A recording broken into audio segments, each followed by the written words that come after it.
பகுஜன் சமாஜ் கட்சியின் ஆலோசனை கூட்டத்தில் பொற்கொடியை மாநில தலைவராக தேர்ந்தெடுக்க முடிவு செய்துள்ளதாக தகவல் வெளியாகியுள்ளது. கூட்டத்தில் ஒருமனதாக தீர்மானம் நிறைவேற்றப்பட்டு சமாஜ்வாதி கட்சியின் தேசிய தலைவர் மாயாவதியிடம் வழங்கப்பட்டுள்ளதாகவும் தகவல் வெளியாகியுள்ளது. இது தொடர்பான கூடுதல் விவரங்களை செய்தியாளர் சுப்பிரமணியன் வழங்க கேட்கலாம். வணக்கம் சுப்பிரமணியன், கூடுதல் விவரங்கள் என்ன பதிவு பண்ணுங்க. பகுஜன் சமாஜ் கட்சியுடைய மாநில தலைவராக இருந்த ஆம்ஸ்ட்ராங் கடந்த 5ஆம் தேதி கொடூரமாக வெட்டி கொலை செய்யப்பட்டார். இந்த கொலை வழக்கு தொடர்பாக காவல்துறையினர் 14 பேரை கைது செய்துள்ளனர்.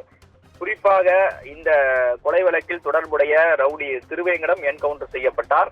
இந்த நிலையில் இந்த கொலை வழக்கில் தலைமறைவாக இருப்பவர்களை தேடக்கூடிய பணியிலும் காவல்துறையினர் தீவிரமாக ஈடுபட்டு வருகின்றனர்.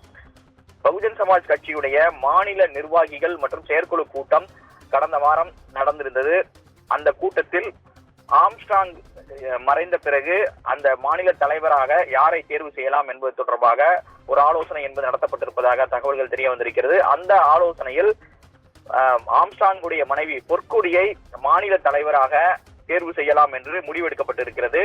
அது தொடர்பான தீர்மானமும் நிறைவேற்றப்பட்டிருக்கிறது. அந்த தீர்மானத்தை தேசிய தலைவர் மாயாவதியிடம் கட்சியின் மூத்த நிர்வாகிகள் வழங்கி இருக்கிறார்கள். அது தொடர்பான அறிவிப்பு நாளை வெளியாகலாம் என்று கட்சியின் வட்டாரங்களில் தகவல்கள் தெரிவிக்கப்படுகிறது. கூடுதல் விவரங்களுக்கு நன்றி சுப்பிரமணியன்.